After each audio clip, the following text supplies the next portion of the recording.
We're going to be starting in 5 minutes, or no, 2 minutes. Sounds good. If you want to go right now, you can go to the 2 little lines at the bottom. Mark, if you want to do the same, and you guys can broadcast live, just send it to some of your followers, and they can listen on different platforms. We are now live on LinkedIn. Hi, everyone. I see you guys joining. YouTube, Facebook. This is what I love about Fireside. So many people can get this story from different platforms.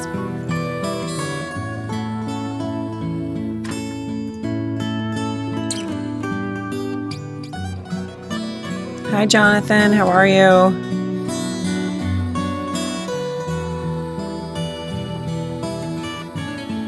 Hi, everyone. We'll wait 1 more minute to see others jump in. Hi, everyone on LinkedIn. This is going to be a fun story. We got some very slow music going on right now. It's very relaxing, setting the tone. It is very relaxing.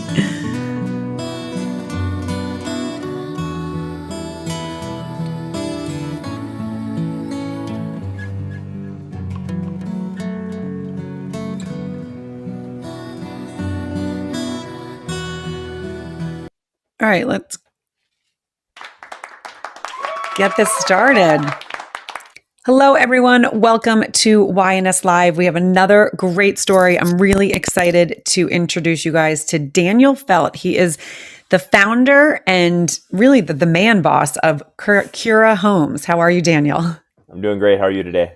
I'm good. So, hey, Dave, how are you? So if you guys are listening here on LinkedIn, if you are on YouTube, if you are on Facebook or Twitch, or you're here on Fireside, or you're listening to the replay, welcome. My name is Juliette Hahn, and I am the host of YNS Live. I also have a podcast called Your Next Stop. And if you're familiar with my shows on YNS Live, I also have YNS Live with NFL Thread and YNS Live with NFL Thread Pivot, which is our new show. So we have some really exciting things coming up in the next week. We're starting off, ending June, which I'm really happy to have Daniel on. We met, what was it, a bunch of months ago now? Was it LinkedIn? Yeah, yep, not too long ago. Yeah. And so when we connected, Daniel started telling me his story, and I said, you got to pause, because you guys know that I only like to listen to a little bit. And his story was really of someone that has really turned his life around, followed a passion, and then created this really great business. And he is here to kind of give us a little bit of insight, especially for anyone that's out there right now that's thinking, I hate my life. I hate my job. I want to do something different. Listen how Daniel really just kind of pivoted his life. So welcome again to YNS Live. And Daniel, I would love for you just to give us a little background on who you are, if you went to university, if you didn't, where you started, and how you created Kura Homes. Yeah, for sure. I have started at the beginning because I learned so much from my parents. I'm one of 6 kids. My parents are entrepreneurs. They were not college educated, but they They know they have a lot of wisdom, and they to this day sell golden retriever puppies and do it quite well. From there, I was very competitive in high school, a lot of sports, a lot of board games at home with 6 kids, as you can imagine, and ended up swimming in college. Went to a state school here in Minnesota. Went there for a little bit, and then just felt really led to go to finish out at a private school that 2 of my older siblings had went to. So studied business marketing. From there, I'd always wanted to invent something or start something, but I never really quite had the confidence. But it was just really incredible to be at that school, Bethel University in St. Paul, and be having like lunch with a professor or something like that. I was that kid. I was a nerd, and they'd say like, "Oh, you'll be like a CEO of a big company one day," and no one had ever spoken words like that to me, and it was really, really cool to see that. And also, they would say, "Hey, you should really read this book." And even though they weren't like taking the time to, go out to lunch or whatever, just reading that book would be really impactful, like How to Win Friends and Influence People. That was one of the first books that anyone ever told me to read. So really impactful. From there, I started working for an agricultural company, and they sell a casual 6 million chicken eggs a day, and was really into systems and processes there. And after about 2 years, my brother called me and said, "I need you to help me run my company." And he cleans windows and installs holiday lights. One of the most successful entrepreneurs I've ever met in my entire life. And we grew really fast. We went from 8 crews to 16 crews in 2 years, which was a lot of fun. Yeah, really impactful. But there came a moment when I was excited to take a 1-week vacation, and it was our slowest time of the year. And I asked, "Hey, can I take a vacation?" And he said, "No, I need you here." And this is your brother. Yeah, this is my brother. And I said, "Well, I have the vacation time built up. I really want to take it." And it just so happened that this idea for Kura Home came up right around the same time to start maintaining people's homes for them. No one else was offering it. No one was doing it. And just between wanting to be my own boss and be in charge of my own schedule and this new idea, and everyone who I told, they were like, "That's the best idea I've ever heard." And so, again, just people speaking into my life, I had the confidence to go out and start my own company in 2016. I love that. So there's a few things that I want to touch on. I think when you grow up in a big family, I grew up in a big family, you learn skills that not everyone does. And sometimes they're skills of survival, like, oh, I need to get that last piece of bread, or someone else is going to get it, or there's that snack that I really want. So I have to like hide it in the, so things like that. But so your brother became an entrepreneur, and I know you said your parents, and college is so, I believe, everyone has a path, right? And sometimes college is for some people, sometimes college is not, but you can be successful with or without it. It doesn't, there was a period of time, I think when we were younger, that it was like, if you didn't go to college, you weren't successful, but there were so many people in my life, that I was like, wait, they didn't. And it was like, well, yeah. But, now you have to. And it's like, well, do I? I did, but it was because I played sports, it was really because I wanted to follow that. So what did your parents do? Like, where did you guys see that entrepreneurial mindset? The fact that your brother also became an entrepreneur. I mean, you guys were you were given confidence, as you said, from your family. So if you can take us through a little bit of that.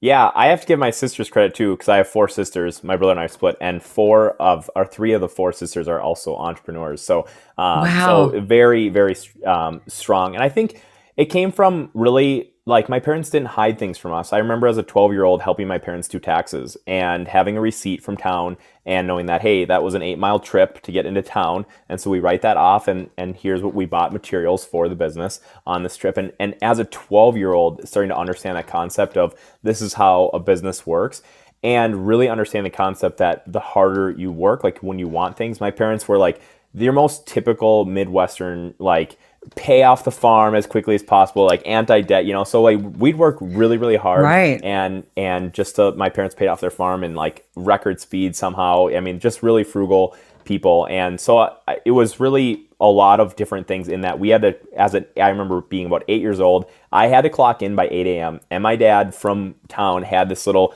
punch thing, like you punch in on a time card, it would stamp it with like an ink stamp, and it made like the ka-chunk noise. I mean, you had to clock in by 8 a.m. And I'm sure there could have been a way that we could have changed that timer. I'm sure we would have been smart enough, but my dad would have figured it out, I'm sure. But we clocked in, we worked really, really hard in the mornings. But then as a family, we weren't super wealthy. We lived off of ramen noodles, and I remember buying 10 for 10 those pizzas that you could get.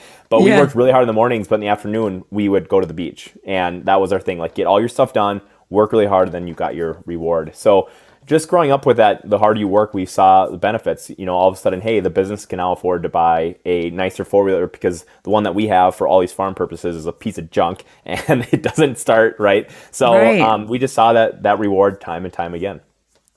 That's amazing. And so I love that from a young age, your parents really instilled that. And it's interesting because I have two teenage boys right now and my daughter's soon to be a teenager, but they, every summer we're like, you guys got to get a job. And my husband and I just the other day were like, okay, boys, like you Yeah. had a job, but then they realized the pay and then the timing, it was like, okay, you can accept this job. But I said to them, you need to have four others in the backup because you get to pick. Like that's the thing. You don't have to take any job.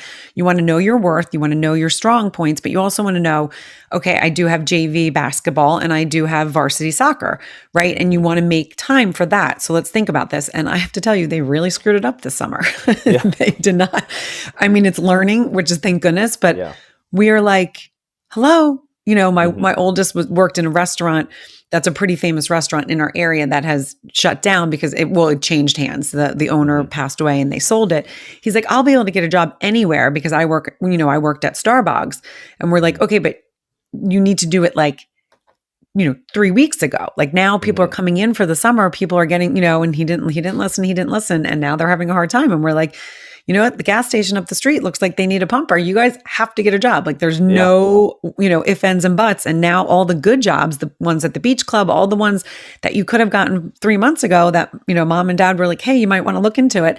So Right. it is something really important because it teaches you, about life because as you get older, these are the things, and so I think it's amazing that your parents really instilled that in you guys when you were young. So your four sisters are also entrepreneurs. Yeah, they all have some sort of entrepreneurial, whether it be a side gig or a full-time job. I don't know. There's only a few of us in our immediate family that get a regular paycheck on Fridays. That's not very common in my family, which I'm thankful for. I think, to that, when you speak about raising kids, I have a young son, he's almost 2, and you look at how do you raise these people to have confidence. And I think the coolest thing that my parents allowed us to do is to safely fail. Yes. We would make mistakes, but we were loved and we were nurtured through it, and we are allowed to make mistakes. And I think that's so important, in a time where, you have all these phrases of like helicopter parents or things like that. It's okay for your kids to get a few scratches and bruises in the business world. Like let them set up a lemonade stand and not sell a single one. Like your fault, there wasn't demand here, right? Move down the street. So all those things. And I had my versions of that. I was really into like big time into horses. I'd buy horses at meat market price and I would train them and sell them. And there was times I didn't make money on it. And one time I trained a horse for $300 per month. And at the end of the month, my dad, I had my $300 and he's like, how much would it be if she would have boarded that horse somewhere? And I'm like, I don't know, probably like $250. He's like, so for an extra $50, you just train this lady's horse and you spent like an hour to 2 hours a day doing it. What's your time worth? He's like, because you made like $10 a day. And I'm like, that was good. And he didn't tell me at the beginning. He told me at the end. And then because he wanted you to learn it. Mistake. Yep, exactly. Well, and I think that's what's so important is that the failure. I mean, we talk about this all the time on the podcast. Failure is so important. And so many people shy away. They don't want their kids to feel the failure. And I'm like the opposite. I'm like, no. They need to fail more as kids because then when they become adults, they know how to handle it, and we know as adults, I mean, you get things thrown, I mean, every day can be different. And sometimes it's not what you expect, but it is so important for that failure. And as you said, the safe failure, right? The things that it's like, okay, because we all know, when I started this business, I said to my family, I was like, I'm going to make some mistakes because that's how I'm going to learn. And you have to make mistakes to grow. Hopefully they're not so big that, it's like, detriment, but that's God's plan. So I have to kind of just go with it and listen to my gut, listen to, what God's telling me and all these different things. So I love that your parents instilled that at a young age. Now, did their parents do the same to them, or was it something that they wished they had as kids? And so that's why they really, wanted you guys to have it. Yeah, my parents both had really extreme events happen to them during their childhood. From my grandpa, my mom's dad, passing away in a very sudden farming accident. So she grew up on a farming and then ended up, they had to sell the farm, and then the two oldest brothers decided to buy it back. I mean, extreme, very emotional. Right. events. And my grandpa, granted, he changed his life during the last 5 years of his life, but he was a horrible alcoholic. It really took over his life. And my dad, thank goodness for it, but he watched everything that my grandpa did and said, I'm just going to father completely opposite. I'm going to do everything the opposite of the way that you did it. And I'm so thankful for that, because my dad was a very involved parent and very involved in our life. So my grandpa was very entrepreneur, had a, right, do you love, he owned a bar at a certain time, and he did all these things that, and most of them were failures, probably because of his drinking. But, so my dad's grew up seeing that. My dad did have a normal job, but for sure the main source of our income was from that. So he kind of still had a safe haven of like, I'm still getting this paycheck, and we still had some of the benefits of that. But the main income from us was that entrepreneur. So I think it took him a long time, and my dad and I will have conversations of like, why do you want to grow this business, right? Why are you franchising? Like, why are you happy with what you have here? And sometimes I don't even know the exact answer of it, but I think it's a contentment thing. Like, it's not about the money, it's about the game, right? We're playing Monopoly in real life, and I just want one more property, right? I don't think that's too much to ask. So it is a really fun game, but I do think it is for sure built into us that we safely take risks and calculate a risk, and we ask a lot of questions. But through that childhood and those people that mentored us and all those things, I feel confident when I still remember that just the feeling I felt when someone said, hey, you're probably going to be a CEO of a large company one day. And I was like, there's no way, but maybe they saw something that I didn't. Right, which is so cool. And you brought such a good point up, because there's so many people that say, okay, if you were raised this way, you're going to continue to do it to your family, and it's just going to be a generational thing, right? It's just going to be that circle. So your dad said, nope, I'm not doing that. I'm going to do the complete opposite. And that happens in families too. So I love that he shared that with you guys and was like, okay, this is what, grandpa did. Doesn't make him any worse, any less, that he did the best that he can, but I'm going to do things different. So I would love for you to now talk about the franchises. So talk a little bit more about, Kura Homes, and then where you see it going. And I know when we talked, you could hear your energy and your excitement, like your big vision, which is really cool. Yeah, it is. I love Kura Home, right? It's my baby. I started out of the garage in 2016, but as we've grown since then, what Kura Home does, we are a home maintenance subscription for our clients. So typical client, we visit every 90 days and just take care of their home. And I love that. I love the relationship side of that business, that we're just here to take care of your home for you. And as we've grown over the years, we've added additional services, the a la carte options, where you can pick about 32 items, but people have asked us to do different things. So today, about half our business is also air duct cleaning. But over time, we've gotten a ton of feedback. We've shifted, we've changed just by asking for feedback. And with that, it got to the point where people from all over the country were calling us asking, how are you doing this home maintenance subscription? They love the thought process of that recurring revenue, that relationship side of the business. And so even though I'd helped my brother franchise and we never sold one because we would be so busy in the day to day, I decided that it seemed like the right move for us. And we are so close to awarding our first franchise. We're like 99% of the way through that sales process in Florida. So really excited about that. Yeah, that is a completely different experience from selling like a service like routine maintenance, where, that sales process can be like 30 minutes.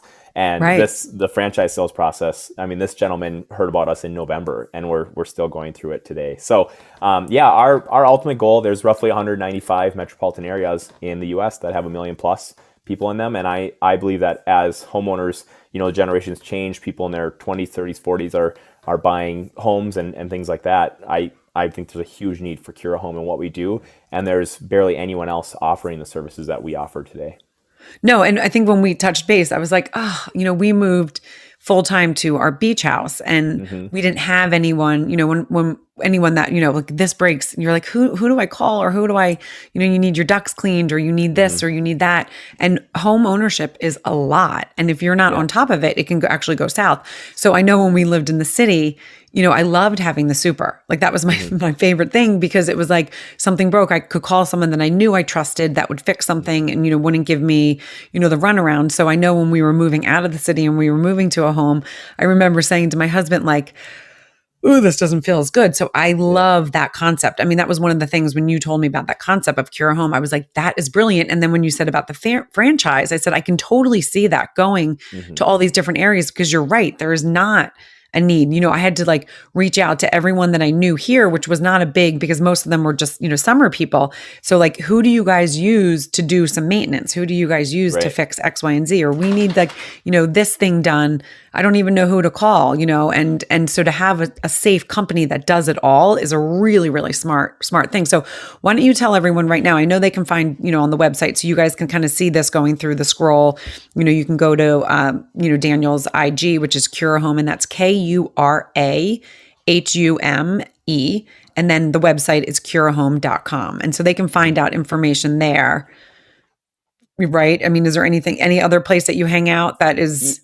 Yeah, well, we're kind of doing all the things. We're doing little dances on TikTok and things like that too. Yeah. Instagram's for sure our primary. Our goal is just to educate people on how to become better homeowners for sure. And we know that 99% of our followers are just going to go and do this themselves, which we're super happy for. You always hear the people be like, oh, things aren't built the way they used to be. Yeah, you're right. But also we don't maintain things the way that we're supposed to. Right. And all these things now have filters and all that stuff. I mean, there's a reason why we have 32 services for your normal everyday home. So follow us on there. Your dishwasher has a filter. Washing machines have filters now. All these things, filters. We love to clean and provide and change all this stuff. And it's people sometimes will like compared us to Dr. Pimple Popper, like with like the before and after and some of the satisfying cleaning. So if you're at all a social media person, check us out on there. I'm available on LinkedIn too. If you're interested, it's just Daniel Felt on LinkedIn. I love connecting with people across the country.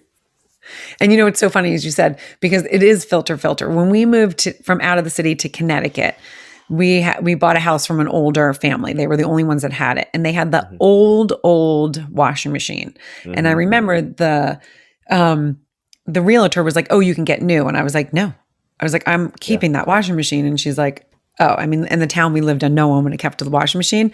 She's like, no, really? And I was like, yes, no, I remember this. My parents had it. It was the best. And it literally did small loads, but it was quick and it cleaned better than anything else. So when we moved from Connecticut, I was like, I want to take that. My husband's like, honey, but we cannot take it. But I found a appliance guy that was like, oh, I'm so glad that you kept that, because I did work for, the couple that we bought it from. He's like, I've kept motors and all these different things for this washing machine. So when we did move, because the new people were like, no, we're going to get a new one. And I was like, all right, wrong. I'm telling you, it's so wrong. This is the best one. And so we gave it to that appliance guy, because he was like, I have all the stuff probably to keep it running for the next 20 years. Right. And it was so good. It was so good. Yes. Highly recommend. We've been in homes that like some of the stuff like the refrigerator and the washer and dryer, they're like 40 years old and they're like, yep, never had a single issue. I'm like, you're so wise. You're so smart that like when you've updated your stuff, you made this in it. But now it looks stylish. It's like coming back. Like it looks good. It's an awesome look for sure. No, I love that. So I do want to go back. When you told your brother that you were going to leave, what was what did he say? Yeah, so that's such an interesting story, because I should fast forward that we're like best friends today, right? We get along. Right. We were best friends then too. I mean, our relationship, the older we get, the better it is. Our relationship is like a fine wine. But I originally gave him a 4-month notice. And he's like, okay, yeah, that's, whatever. And then I gave him a 3-month notice. I'm like, just so you know, July, I'm going to be gone in July. And then like a 2-month, and he still was kind of like, whatever. I think he'd had so many people, I think, in his life have been like, hey, at some point I'm going to be leaving. And then I finally purchased my own vehicle, because he had graciously provided me a company vehicle. And he's like, why'd you buy that? Like, you have a company truck. I'm like, because I'm starting my own company in a month. Like I have filed the LLC. This is happening. And he's like, oh, I thought you were kidding. And I don't know, but eventually he found someone to replace me. And I think that gentleman is still there today and probably doing a way better job than I ever could have. So he's been just fine. But originally he didn't believe me until finally, it's like, okay, well, here is a pickup truck. I mean, I'm giving yours back at the end of the month. So like I said, luckily today, we have an awesome relationship, and his kids, my nieces and nephews, I adore those kids, and his wife. We're all great friends, so we have a good relationship. Right, and you said you learned so much from him as well, which is really cool for him to see. Okay, I gave him kind of the confidence in the feet to be like, I can do this on my own as well. For sure. Yeah. And Yeah. that's, you grow up in an entrepreneurship family, but now you grow up in someone he had started a company in a recession in 2007. He started cleaning windows, installing holiday lights, and grew that. And so now you see, here's how someone properly services all these residential homes. And our companies, even though we service homes differently, we're doing almost the exact same thing. And so to learn, which I took a lot of things. The most frustrating part for me, though, is that his company can advertise one way, and I tried to like copy and paste, and it's a complete fail. And we've done vice Right. versa. He's tried things that work really well for me, and they don't work at all. And I'm like, I don't get it, because we're servicing the same client. Like, we both do the same thing. So very interesting lessons along the way. I was gonna say that has to be really cool, right? Because now you can support each other Hmm. and be like, okay, this has worked. But if it doesn't work, and that's what's so interesting about entrepreneurial world, but also social media and how people take in messages and how words can really if someone needs their windows cleaned, it's like that that's what they're looking for. When someone needs maintenance to their house, it can be a very different way that they're Right. looking and searching for help. So that's Hmm. I love that point, because that's a really cool point to think about.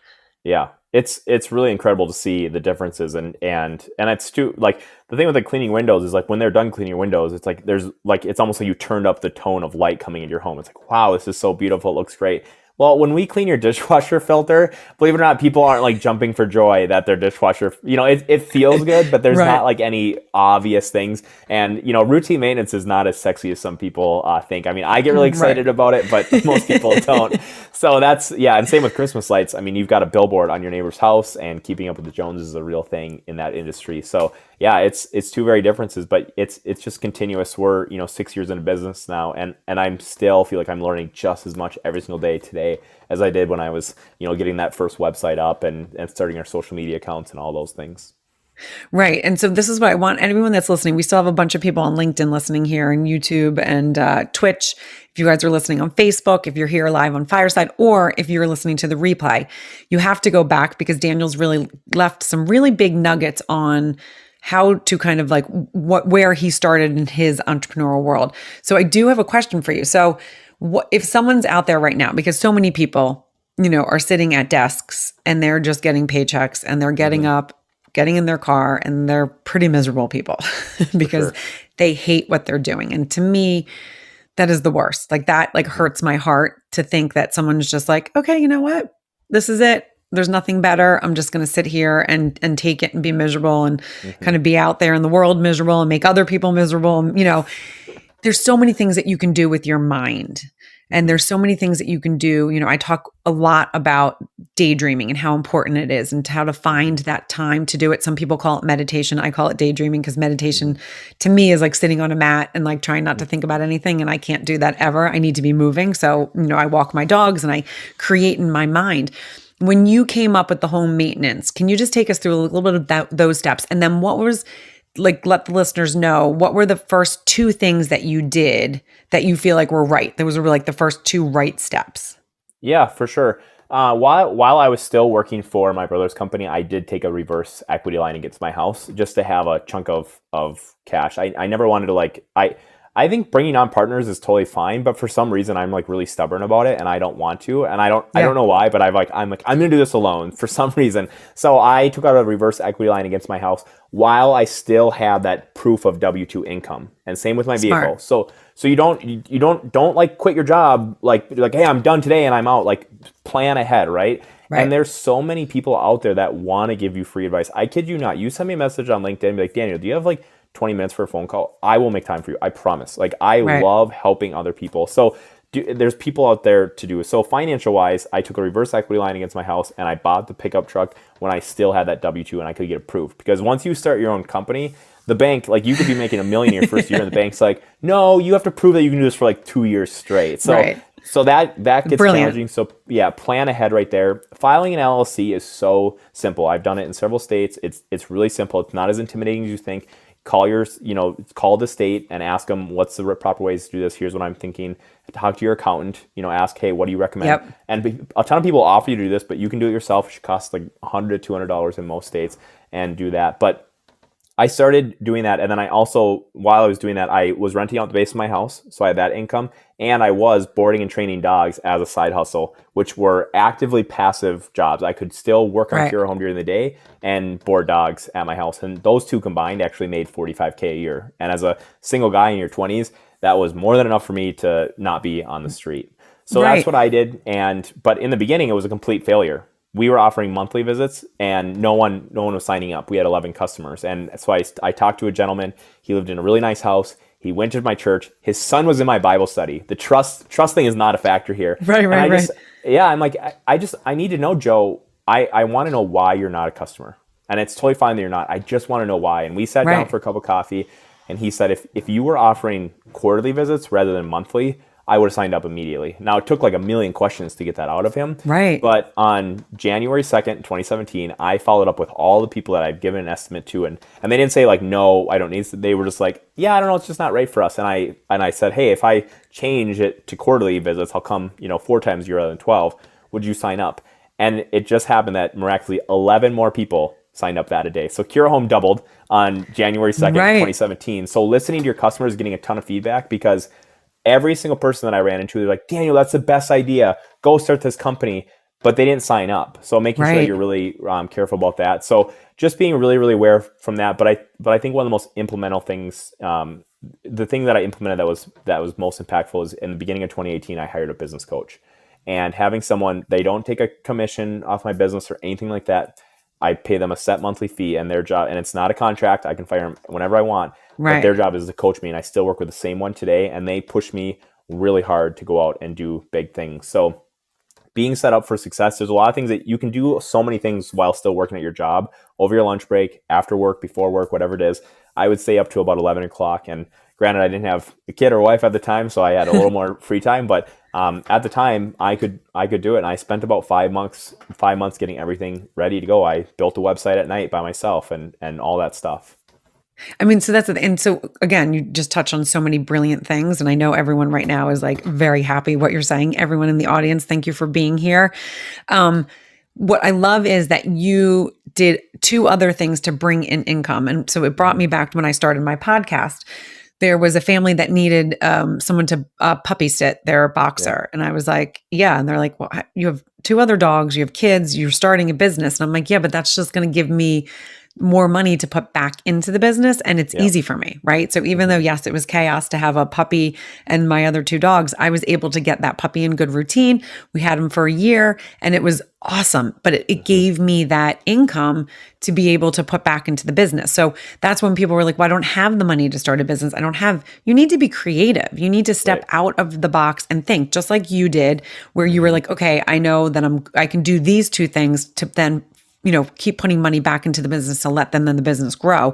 And that's what's important, because people sometimes think, I have this idea, I don't know where to start. So I love that you talked about, the finance part and then the LLC part, because those are 2 steps that you guys can start doing right now. You can start taking that time to find where you need to daydream, right? Where you need to create. Because I talk to so many people that are like, I have this idea, I have that idea. Who wants to hear my idea? Or I don't know where to start. There's people out there that your idea is actually going to help or change. You just have to put the consistent steps into every day to make that dream come true. And so finding that space to be able to create in your mind, whether it's walking the dogs, whether it is, true meditation, sitting on a mat and just letting your mind wander, it's really important. And I think so many people don't do that because they're scared, first of all, because it makes them depressed to think what could be, and they don't know how to get there, or they're scared to let their mind wander because, they don't want to feel that excitement because they're so stuck in life. But those 2 are so important. And then you just gave them 2 concrete things to think about. Like, here are 2 things that you guys can do right now to put the steps in. And it's the consistency. So I love that you had those 2 like wins off the bat. Can you tell us some, things that you thought were really going to work and they tanked big time? I mean, I know you touched on the, the advertising, following, some of the stuff that your brother did, but can you think of any other things that it was like, yes, this is going to be the best? And you're like, holy crap. Yeah. I will tell you like the largest failure of my all-time life, actually, it was last year. We've got about 600 people set up on these reoccurring visits every quarter. That's going nice and smooth. We've got all these people that are referring us and hiring us for air duct cleaning going really smooth. And a weakness for our company is a lot of people don't Google routine home maintenance. So we don't get a lot of people organically through that way. However, millions of people Google handyman near me or handyman service. So we're like, hey, why don't we have all the systems, we have all these processes, let's start a handyman business. So in January, start, trying to find this out. We hire a guy and we sent out our first newsletter in February of 2021. We're like instantly booked out like 2 months. I mean, it was just like, yes, everyone's like, we want handyman services so bad. And one thing turns into another. We're running like 11 handyman in like 6 months. Like it was just like boom, boom, boom, buy another van, buy all the, so, and it's like, hey, we're not really making money on this, but like, next month, right? Next month. And unfortunately, we try to do so many things unique to get the handyman stuff rocking and rolling. And we had like large accounts contact us and be like, hey, we want to sign, like we flip 1,200 homes a year. I mean, like just crazy numbers, crazy. And we were rocking and rolling and we just couldn't make money on it. And we tried everything from like getting these guys set up on commission, charging customers, every way that you could think to pay someone and to charge a customer, and every mix and match, we tried it and we just couldn't do it. So unfortunately in November, we had, through all that, we did like $424,000 worth of handyman in that time span. But just in labor and materials, we spent $408,000. So that doesn't include like, I mean, you don't have to be an accountant to be like, okay, there's a little bit of margin there, but like all the other things, insurance and van payments and all that stuff, I mean, we lost a lot of money on that. So I think the biggest thing is when you try something, I think rather than try to like take off like crazy, like people always refer like the hockey stick curve, like start out nice and slow, really watch your numbers. There's a ton of books. Profit First is a really good book if you're thinking about starting out your business, to make sure that you're actually running a profitable thing. And for us, we were like, let's just go like gangbusters. I'm like the cannonball guy. I cannonball into the pool. I don't like walk in on the steps. Yeah, maybe and that's how we did it with the business. And unfortunately, we learned a really, really expensive and valuable lesson that, hey, you just because everyone wants it, you can't be everything to everyone, and we really have to stay in our niche. So we have failed miserably on a few things, but that's for sure the handyman stuff. But on the plus side, several of those handymen that were working for us, I was actually able to help them start their own company and walk through that process, and they're all still doing really well, just being 1 or 2 man shows. I think that's, if you want to be a handyman, I think you can do really great as a 1 or 2 man operation. That's so, that is like, that totally fascinates me, because you would think it would make sense, right? That it would just make sense for you guys to do that. But you're right, because I'm always Googling handyman to me. I feel like, for sure. Because I'm like, I just need this light put in, but I don't need an electrician. My husband's like, yeah, I'm not touching that. I'm like, I'm not touching it either. And you can't find, it's like you don't find them. So I love that, that's such an interesting thing. But I think what you brought that point up is, just because it seems like it makes sense, it's not always going to make sense. It could be your market. It could be, there's so many different factors. And I love that you were able to help those guys kind of start their own. For sure. There's so many things, if you're listening and you're like trying to think of like, oh, I'm not ready to go full time. There's so many things that you can do on the side while still being honest and ethical with your employer. And you can start, design the wrench in your garage, sell the wrench out of your garage, right? Start selling a few before you go full time. There's so many things that you can tiptoe into. You don't have to cannonball all the way in. And you hear these success stories on the Shark Tank and whatever, but you can tiptoe into so many different businesses. And you're totally fine. It's like I said, you don't have to like steal hours from your employer or anything like that. There's a lot of things that you can do on the side to just take it nice and easy, make sure there's demand, because you might call someone and they're like, this is the best idea I've ever heard. And then a really good question is, well, do you want to buy one, or do you want to sign up? And if they're not signing up, you got to start asking, why not? You think this is a great idea, but why aren't you signing up? Well, it's not for me, it's for my neighbor. Well, I've heard that a million times. So make sure people want it.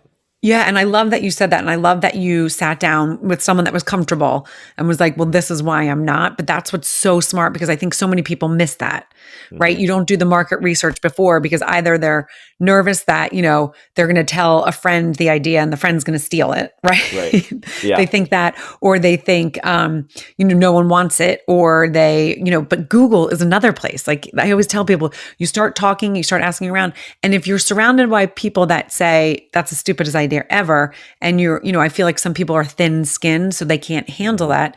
Find other people, talk to strangers, like you need to find and test, because some people might just not want to see you succeed if you're not in the right circles. And so, and, and as sad as that is, that does go on. So it is important to do that market research before. Is there a need for what I have? And it could be a need, for, you might be in the wrong area, right? There might be like a need in California, but you live in New York. So you have to kind of do that research. So I love all those points that you touched on because it's really, really important.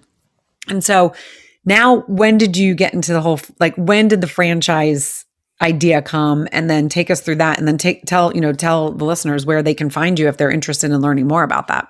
Yeah, for sure. We were getting all this demand, people calling us, and it got to the point where it was like once a month. And I feel like I have a pretty good gatekeepers at Kura Home. Our client care coordinators are awesome. And it takes quite a bit to get through to me. But these people were at least monthly contacting us saying, could I come, just hang, can I be your shadow for a week? Can I pay you to teach me what you're doing with this routine maintenance? Because a little humble brag, I believe we're the largest routine maintenance company in the country on a residential level. And no humble, brag away. Yeah, please. so pretty proud of that. And so there's people that they're starting to hear about us. And so, hey, how can you meet the demand, right? People are asking for it. People need it. People want to pay for this. They want to run this company.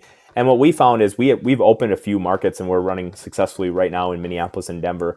But a few of these other locations, due to personnel, it's so difficult to have someone on the ground to be managing them from 1,000 miles away. It's really, really challenging, and to keep your quality up. So we're really, really picky about that stuff. And so ultimately, what I feel that in order to be, I think, a successful service-based business, I think you can do it one of two ways. You can find someone and go 50-50 with them and say hey, you own half, I own half, you do the operations and I'll be the guy behind the scenes, or you franchise. And for us, at the rate that I believe that we're going to be growing, I think franchising was the best. So you can find us on curahome.com. You can submit an inquiry on our franchise side there. It's kurahome.com. And you can really contact us just about any way, and we'll get in touch with you. But we will give you all the information. Buying a franchise, we already have an answer key for you on the way to do this. We have about a 600-page manual, how to answer every question. It even tells you that the garbage disposal was invented in Racine, Wisconsin in 1927. So every little minor detail you've ever wanted about routine maintenance, we've got it for you, ready to go. I love it. I love that. I think it's so brilliant. So I have two questions that have been spinning in my head. I'm oh, don't forget to ask. And they're kind of random, but from the beginning of the conversation, what stroke did you swim? Oh, I was a freestyler. So I was primarily 50 and 200, and then, 50. I was in the 200 and 400 relay. So I swam the 50 and 100 in that. Yeah. And then my individual events were 200 and 500.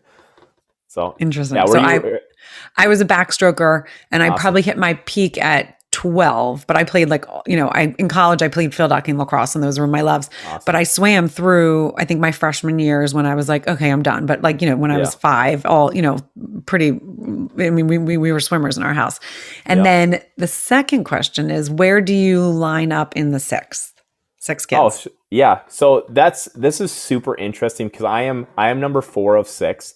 However, there's a large gap. There's a 4.5 year gap between the 6, between my brother and I. So it's girl, boy, and then me. And so I have a ton of tendencies in my personality where I am a really good rule follower. I do as I'm told, all those things. But then I have a ton of leadership, traits because I was the oldest at home for 5 years. Right. So it's this really weird, I feel like I'm this really weird person that I can follow the rules. But the second that someone isn't taking leadership, I grab the megaphone and I'm all right, everyone listen up, here's what we're doing. And it's really interesting but it took me a while to get there, because for a long time I was I'm going to lead no matter what. And that's who I am. So it's okay to be a follower every once in a while.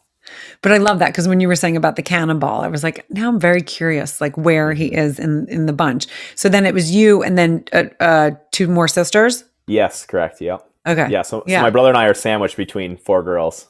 So stuck in the middle. So I am one of 5, and the youngest is a boy. So he was the youngest. And so it's really interesting, as you see him get older, he has got his own kids, but he's got some traits that people are oh, you were totally raised by women. Yeah, he's for sure.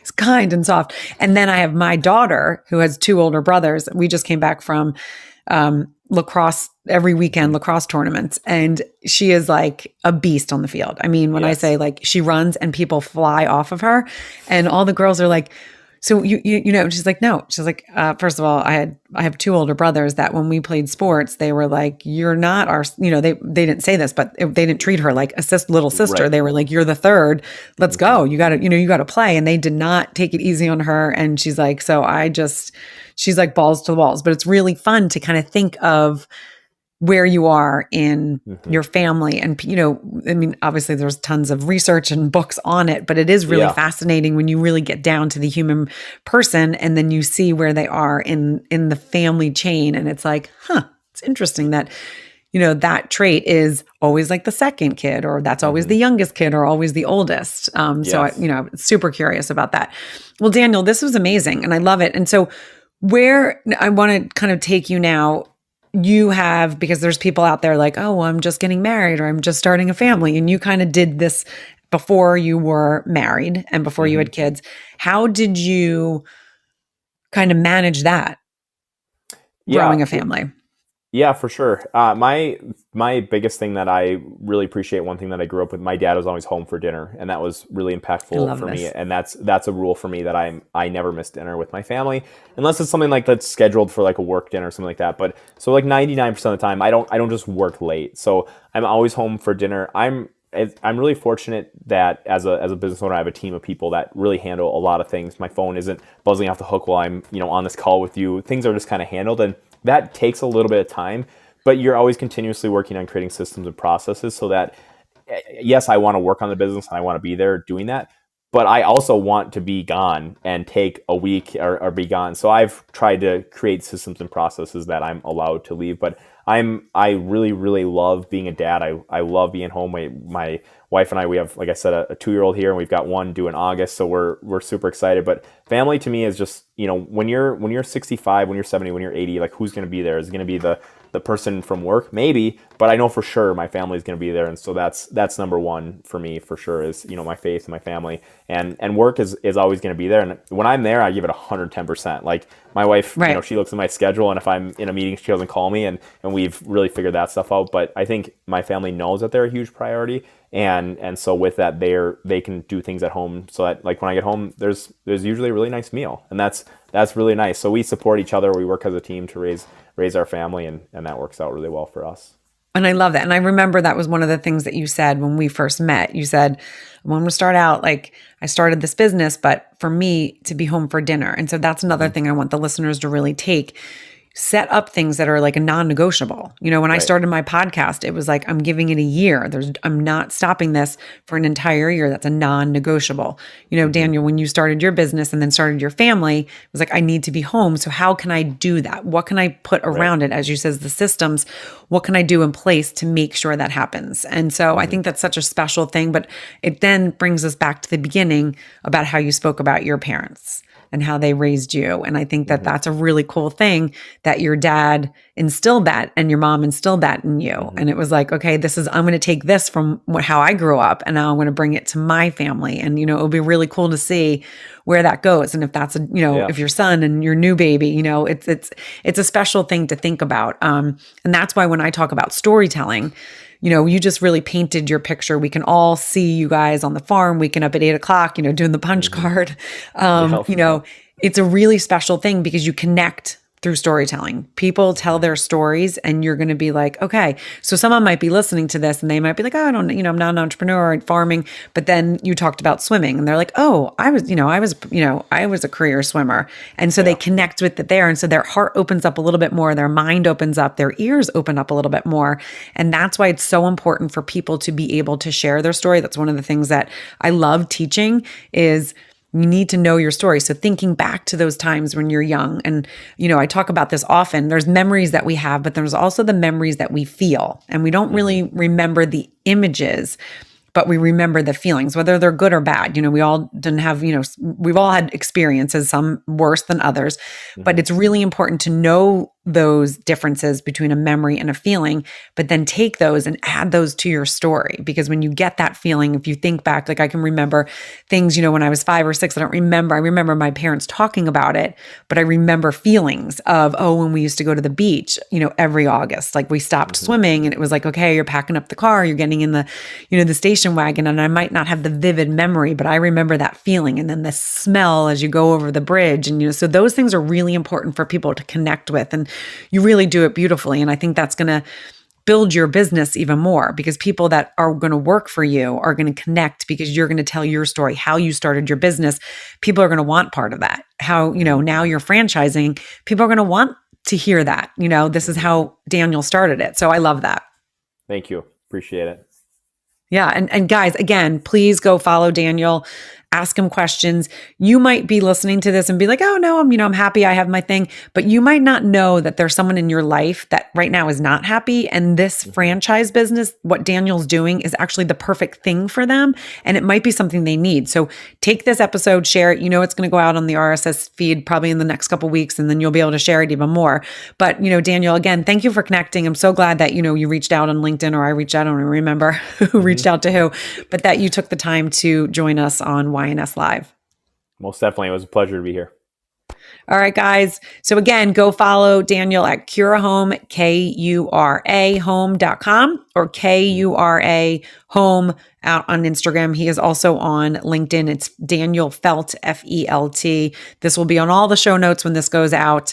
But again, share this because someone needs to hear it. Make it a wonderful day. And we're almost in July. I can't even believe it. Thanks everyone for joining. And thank you guys on LinkedIn. I know there's a lot of you that hung out here. So I'm sure, Daniel, you're going to get some messages on Facebook and YouTube and wherever you are